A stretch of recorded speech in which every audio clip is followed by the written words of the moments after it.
प्रधानमंत्री मोदी के आह्वान पर आज से देश भर में हर घर तिरंगा अभियान होगा शुरू। 17 अगस्त तक चलेगा ये देशव्यापी अभियान। पीएम मोदी ने की अपील।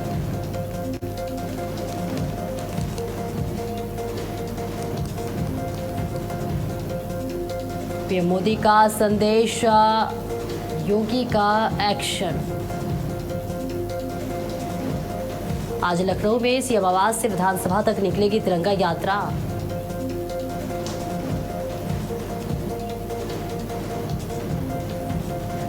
दिल्ली में 15 अगस्त से पहले मेट्रो सुरक्षा सख्त। आज से मेट्रो स्टेशनों पर सीआईएसएफ बढ़ाएगी सुरक्षा जांच में यात्रियों के सहयोग की अपील। जेपीएससी पेपर में गड़बड़ी का मामला पहुंचा सुप्रीम कोर्ट। सीबीआई से जांच की मांग। आंदोलन अभी भी जारी। छात्रों के प्रदर्शन का 16वां दिन आज। देश भर में मूसलाधार बारिश का कहर जारी। यूपी समेत कई राज्यों में मानसून सक्रिय। गुजरात, असम में बाढ़। दिल्ली एनसीआर में भारी जलभराव।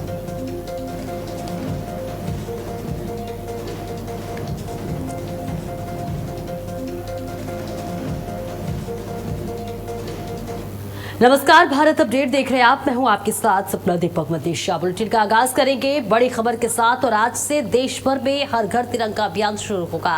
प्रधानमंत्री नरेंद्र मोदी के आह्वान पर होगा ये बड़ा अभियान। ये बड़ी खबर आप तक साझा कर रहे हैं, जहां आज से देश भर में हर घर तिरंगा अभियान शुरू होगा। प्रधानमंत्री मोदी के आह्वान पर होगा अभियान। 17 अगस्त तक चलेगा ये देशव्यापी अभियान। पीएम मोदी ने देशवासियों से की तिरंगा फहराने की अपील। ये बड़ी खबर आप तक पहुंचा रहे हैं, जहां प्रधानमंत्री नरेंद्र मोदी ने देशवासियों से तिरंगा फहराने की अपील की है। और आज से देश भर में हर घर तिरंगा अभियान शुरू होगा। और अभियान का उद्देश्य लोगों को अपने घरों पर तिरंगा फहराने और देशभक्ति, राष्ट्रीय एकता से जुड़े कार्यक्रमों में भाग लेने के लिए प्रोत्साहित करना है। और देखिए, ये अभियान 2022 में शुरू हुआ था और अब एक बड़े जन भागीदारी अभियान का रूप ले चुका है। और इस वर्ष अभियान का विशेष महत्व है क्योंकि ये राष्ट्रीय गीत वंदे मातरम की 150वीं वर्षगांठ के साथ मनाया जा रहा है। देश भर में वंदे मातरम का सामूहिक गायन भी होगा। जहां आपको बता दें कि 14 अगस्त को विभाजन विभीषिका स्मृति दिवस मनाया जाएगा। और दुनिया भर में 200 से अधिक भारतीय दूतावास, उद्योग और वाणिज्य दूतावास भी अभियान के तहत कार्यक्रम आयोजित करेंगे। और इस वर्ष सूर्य पथ तिरंगा डिजिटल भी आयोजित होगी। इसमें 54 भारतीय राजनयिक मिशन और केंद्र हिस्सा लेंगे। और ये बड़ी खबर आप तक साझा कर रहे हैं, जहां हर घर तिरंगा 2026 अभियान में देश भर के तमाम लोग शामिल होंगे। जहां प्रधानमंत्री नरेंद्र मोदी के आह्वान के बाद हर घर तिरंगा अभियान ये चलेगा। 17 अगस्त तक चलेगा ये अभियान। पीएम मोदी ने देशवासियों से तिरंगा फहराने की अपील की है। तो बड़ी जानकारी, ये अभियान जो भारत के सबसे बड़े जन भागीदारी आंदोलन में से एक बन चुका है। नागरिकों से राष्ट्रीय ध्वज को गर्व से फहराने और देशभक्ति, राष्ट्रीय एकता की भावना का जश्न मनाने वाले विभिन्न गतिविधियों में भाग लेने का आह्वान करना है। ऐसे में आपको बता दें, प्रधानमंत्री नरेंद्र मोदी ने देशवासियों से यह अपील की है कि हर घर तिरंगा जरूर लगाएं। ये बड़ी खबर आप तक साझा कर रहे हैं, जहां देश भर में हर घर तिरंगा अभियान आज से शुरू हो रहा है। 17 अगस्त तक चलेगा। और इस राष्ट्रव्यापी अभियान का शुभारंभ केंद्रीय संस्कृति एवं पर्यटन मंत्री गजेंद्र सिंह शेखावत नई दिल्ली से कर चुके हैं। और ये प्रधानमंत्री नरेंद्र मोदी के आह्वान पर एक बड़े जन आंदोलन का रूप ले चुका है। और देखिए, ये वर्ष राष्ट्रीय गीत वंदे मातरम की 150वीं वर्षगांठ के साथ जुड़ा हुआ है, जिससे इस बार के अभियान में तिरंगे के साथ वंदे मातरम का गान भी रूप में शामिल है। 17 अगस्त तक ये अभियान चलेगा। प्रधानमंत्री नरेंद्र मोदी ने देशवासियों से तिरंगा फहराने की अपील की। और आज से देश भर में हर घर तिरंगा अभियान शुरू होगा। ये बड़ी खबर, जहां प्रधानमंत्री मोदी के आह्वान पर यह बड़ा अभियान होगा। 17 अगस्त तक देशव्यापी ये अभियान चलेगा। पीएम मोदी ने देशवासियों से तिरंगा फहराने की अपील की है।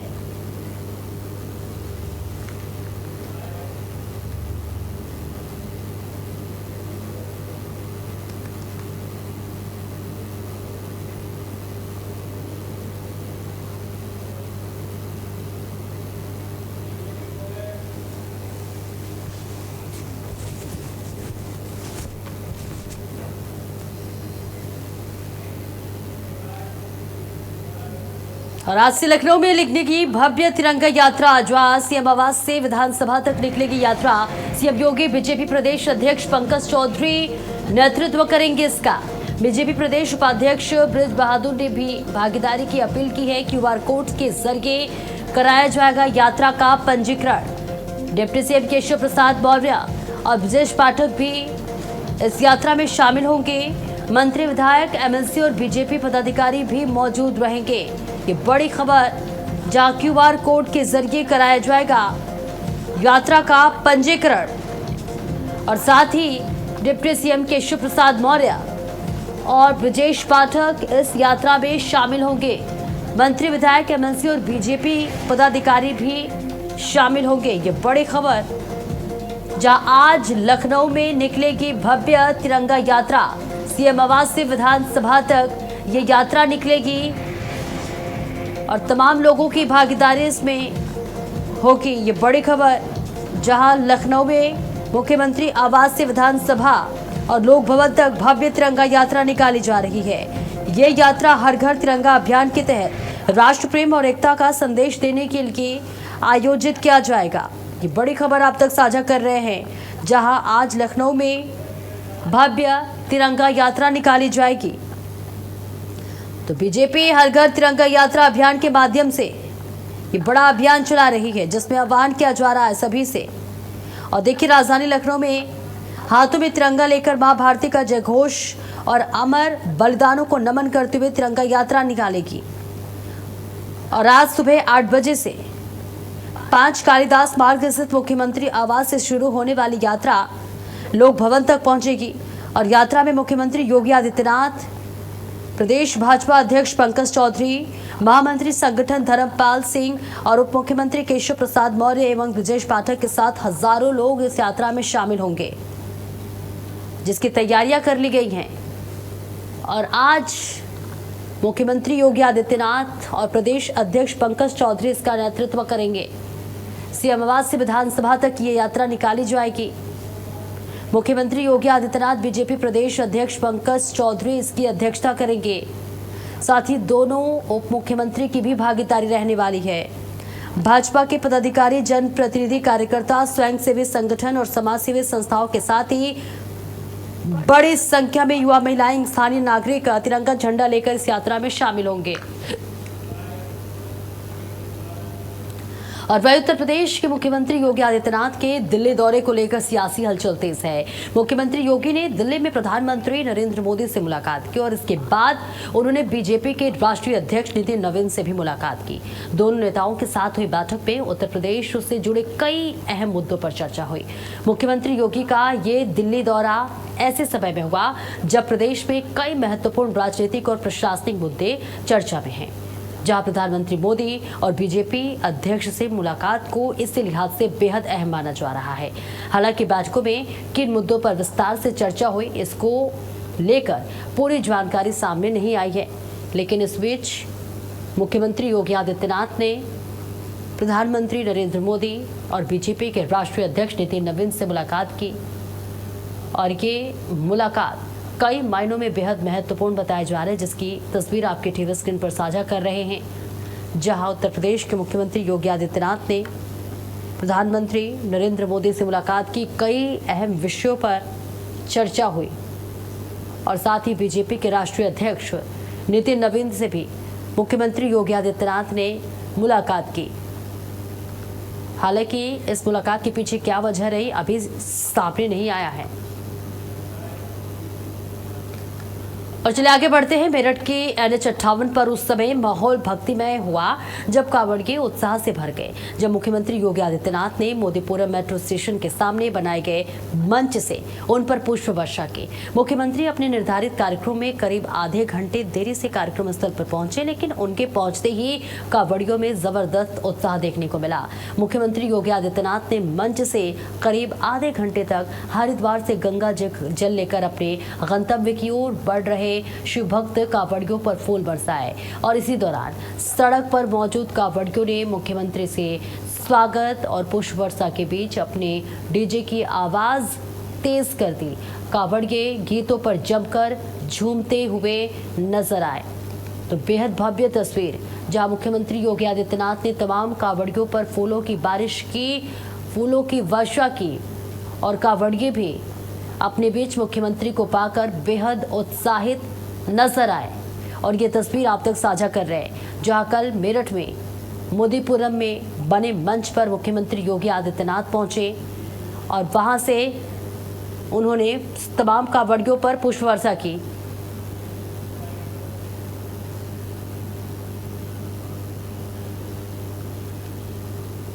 हिमाचल, इन सभी राज्यों के भी लाखों शिव भक्त कांवड़िया भी इस पूरे कार्यक्रम का हिस्सा बने हुए हैं। पूरी श्रद्धा के साथ, उत्साह और उमंग के साथ इस पावन कांवड़ यात्रा का हिस्सा बनने के लिए आए हुए सभी कांवड़ यात्रियों का मैं प्रदेश सरकार की ओर से स्वागत करता हूं और सबका अभिनंदन करता हूं। उनकी सुरक्षा के लिए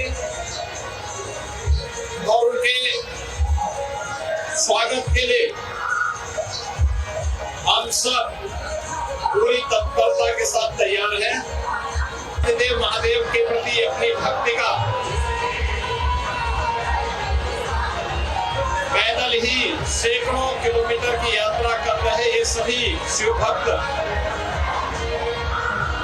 भक्ति के साथ साथ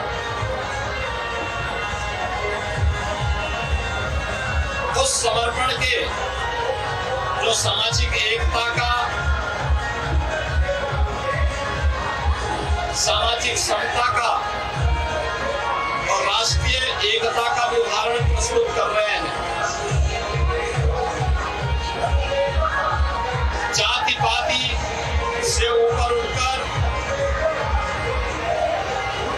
प्रांत की सीमाओं से ऊपर उठकर, क्षेत्रीयता की सीमाओं से उठकर के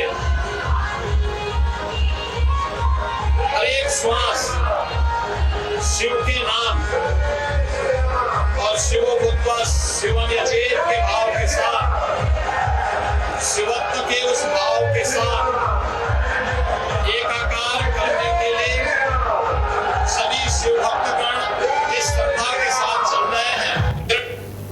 और चलिए आगे बढ़ते हैं। मऊ में स्वर्गीय कल्पनाथ राय की पुण्यतिथि के मौके पर ऊर्जा मंत्री ए.के. शर्मा ने 5 मेगावाट क्षमता के सौर ऊर्जा पार्क का शिलान्यास किया और कल्पनाथ राय की प्रतिमा का अनावरण किया। करीब 16 करोड़ रुपए की लागत से बनने वाले इस सोलर पार्क से लगभग 5000 घरों को बिजली उपलब्ध कराने में मदद मिलेगी और स्थानीय स्तर पर रोजगार के अवसर भी पैदा होंगे।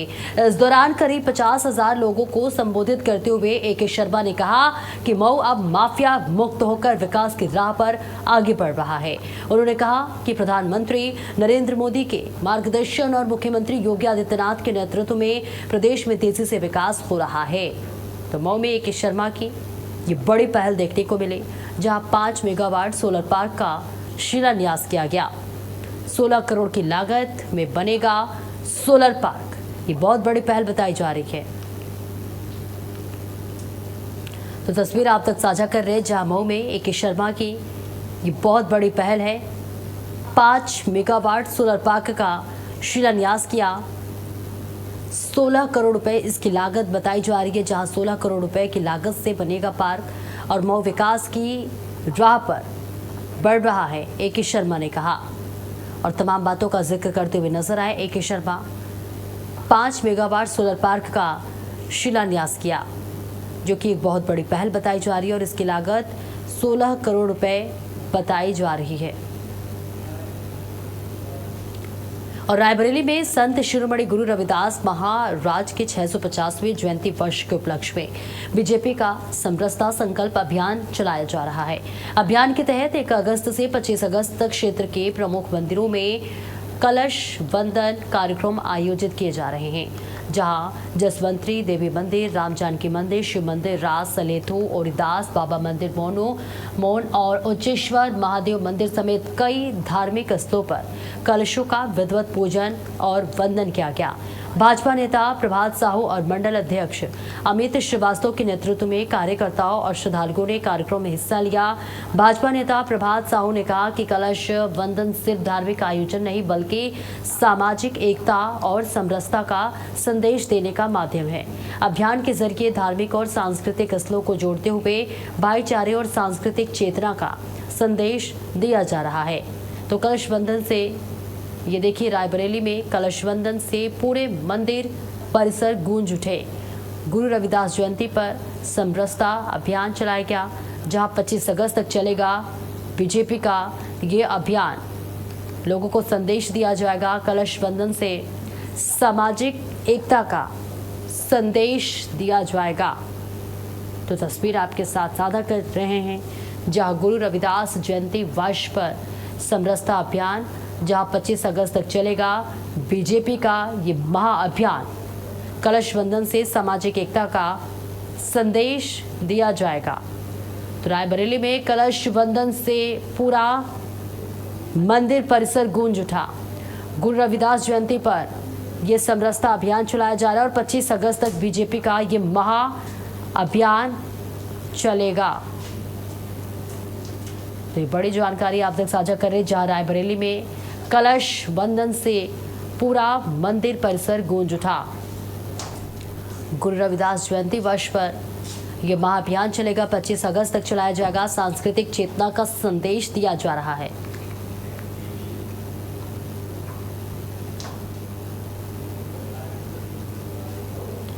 भारतीय जनता पार्टी ने शनिवार को क्षेत्र और मोर्चा के प्रभारियों के नामों की घोषणा कर दी है। इनमें से 13 नए चेहरे को शामिल किया गया है, जिसमें कई बड़े नाम शामिल हैं। उत्तर प्रदेश विधानसभा चुनाव 2027 को लेकर ये नियुक्तियां काफी महत्वपूर्ण मानी जा रही है। भाजपा ने प्रदेश में वर्ष 2027 में होने वाले विधानसभा चुनाव की तैयारियों को संगठनात्मक स्तर पर और धार देनी शुरू कर दी है। प्रदेश अध्यक्ष पंकज चौधरी ने पार्टी के 6 क्षेत्रों और 7 मोर्चों के लिए प्रभारियों की घोषणा कर दी है। तो यूपी बीजेपी ने पदाधिकारियों की घोषणा की है, जहां राम प्रताप चौहान पश्चिम क्षेत्र के प्रभारी बनाए गए हैं। और ऐसे में आपको बता दें कि गीता शाह के ब्रज क्षेत्र की प्रभारी बनाई गई हैं। 2027 चुनाव को लेकर ये नियुक्तियां काफी महत्वपूर्ण मानी जा रही है। बीजेपी ने प्रदेश में वर्ष 2027 में होने वाले विधानसभा चुनाव की तैयारियों को संगठनात्मक स्तर पर और धार देनी शुरू कर दी है। प्रदेश अध्यक्ष पंकज चौधरी ने पार्टी के 6 क्षेत्रों और 7 मोर्चों के लिए प्रभारियों की घोषणा कर दी है। तो देखिए, उत्तर प्रदेश में 2027 विधानसभा चुनाव है और इसे देखते हुए ये बेहद महत्वपूर्ण बताया जा रहा है, जहां यूपी बीजेपी ने पदयात्रियों की घोषणा कर दी है और राम प्रताप चौहान पश्चिम क्षेत्र के प्रभारी बनाए गए हैं। बड़ी जिम्मेदारी को निभाते हुए नजर आएंगे। गीता शाह के ब्रज क्षेत्र की प्रभारी बनाई गई हैं। दिलीप पटेल अवध क्षेत्र के प्रभारी बने हैं। तमाम नामों की लिस्ट आपकी टीवी स्क्रीन पर साझा कर रहे हैं, जहां यूपी बीजेपी के क्षेत्र में ये देखिए पदाधिकारियों की घोषणा की गई है। 2027 विधानसभा चुनाव के लिहाज से ये बेहद महत्वपूर्ण बदलाव बताया जा रहा है। गीता शाह के क्षेत्र की प्रभारी बनाई गई हैं।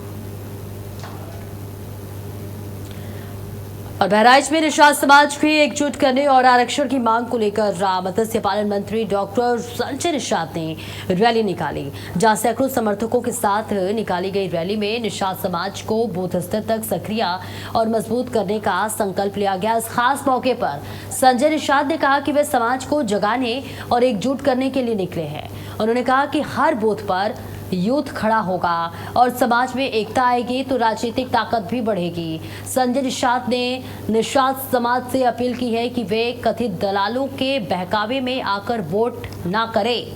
उन्होंने कहा कि रैली का मकसद समाज में एकता पैदा करना है और निषाद समाज को राजनीतिक रूप से मजबूत करना है।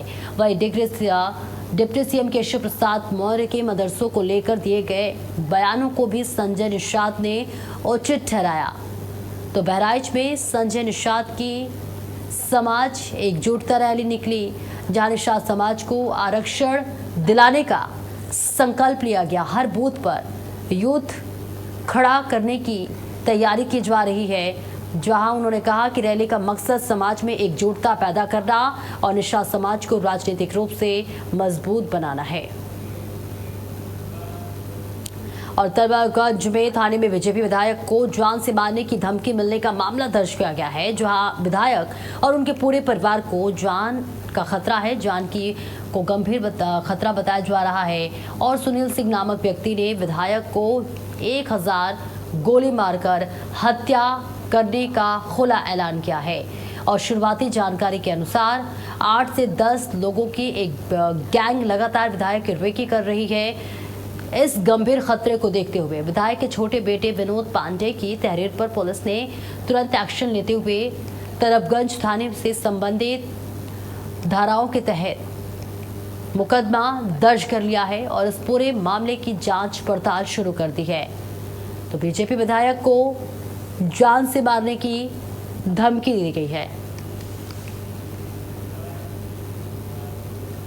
कौशाम्बी में अपराधियों के खिलाफ पुलिस का बड़ा एक्शन देखने को मिला है, जहां ऑपरेशन चक्रव्यूह के तहत पुलिस ने अलग अलग मामलों में 5 आरोपियों को गिरफ्तार किया है।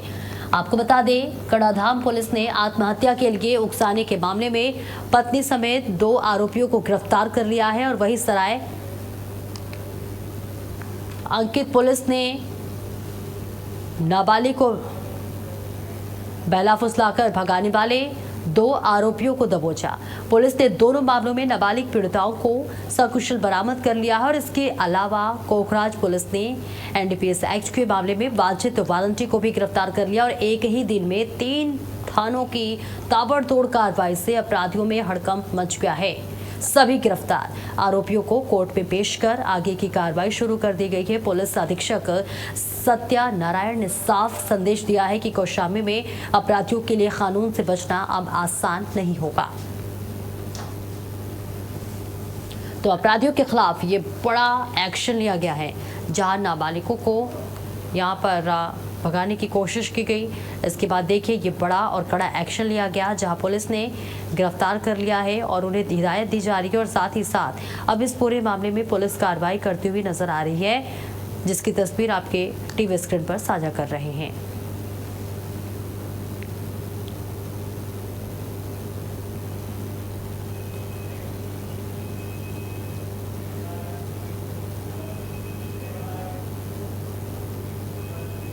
और अमरोहा में आंगनबाड़ी कार्यकर्त्री से बैग छिनैती के मामले में पुलिस ने बड़ा एक तरह से कहे तो खुलासा कर दिया है। मंडी धनौरा पुलिस ने वारदात में शामिल 2 आरोपियों को गिरफ्तार किया है, जहां 2 अगस्त को रिलायंस पेट्रोल पंप के पास बाइक सवार बदमाशों ने आंगनबाड़ी कार्यकर्त्री का पर्स छीन लिया था। पुलिस ने सीसीटीवी फुटेज की मदद से दोनों आरोपियों की पहचान कर उन्हें दबोच लिया। आरोपियों के पास से छिना हुआ पर्स, 2 मोबाइल फोन, 7,000 रुपए की नकदी और जरूरी दस्तावेज बरामद किए हैं। वारदात में इस्तेमाल बाइक भी पुलिस ने बरामद कर ली है। एसपी लखन सिंह ने मामले के खुलासे की जानकारी दी है। उन्होंने आरोपियों को कोर्ट में पेश कर आगे की कार्रवाई शुरू कर दी गई है। 2/8/2026 को थाना धनौरा क्षेत्र में 2 अज्ञात मोटरसाइकिल सवार बदमाशों ने एक छिनैती की घटना को अंजाम दिया था, जिसमें एक महिला जो ई रिक्शा में जा रही थी, उसका जो पर्स था वो छीन के लेके भाग गए थे। उसमें उसका मोबाइल और कुछ पैसे और कुछ डॉक्यूमेंट्स थे। आज दिनांक 8 अगस्त को उस घटना को कारित करने वाले दोनों अभियुक्तों को थाना धनौरा पुलिस ने अरेस्ट कर लिया है और उससे जो सामान बरामद हुआ है, जो महिला का पूरा सामान था, 100% इसमें बरामदगी की गई है। महिला का मोबाइल बरामद हुआ है, कुछ पैसे बरामद हुए हैं, डॉक्यूमेंट्स बरामद हुए हैं और घटना में प्रयुक्त जो मोटरसाइकिल है उसको भी इसमें बरामद किया गया है। और इसी के साथ इस बुलेटिन में इतना ही। खबरों का सिलसिला लगातार जारी है।